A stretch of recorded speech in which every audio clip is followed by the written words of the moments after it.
Hallo? Sprechen hier mit dem Facility Manager. Wenn du den Hausmeister musst, dann schon.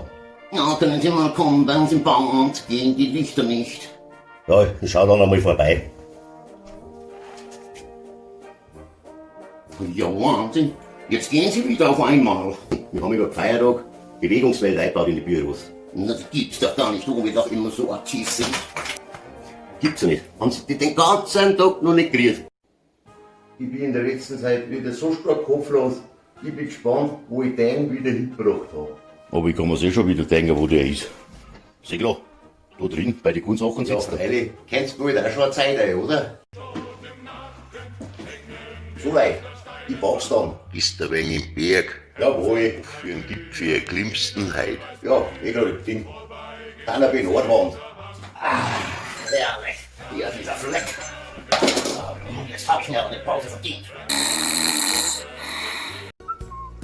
Rotkäppchen, was hast denn du hier dabei? Griechischer Wein, der ist für meine Oma. Komm, schenk uns ein. Wird aber meine Oma gar nicht so gefreien. Komm, ich schenk uns jetzt ein. Ist versprochen, ich geh dann mit dir heim. I'm walking, hear the need, I'm talking. Heidi, was machst du hier? Es wäre besser, du räumst den Stall aus.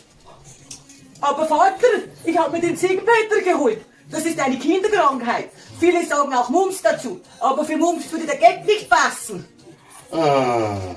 So, Formel, so gehen wir bei Bayern eingeladen. Ja, wo ist denn Spickgei? Aber heute kehrst du Jetzt bin ich aber wo ein Schnaps von dir.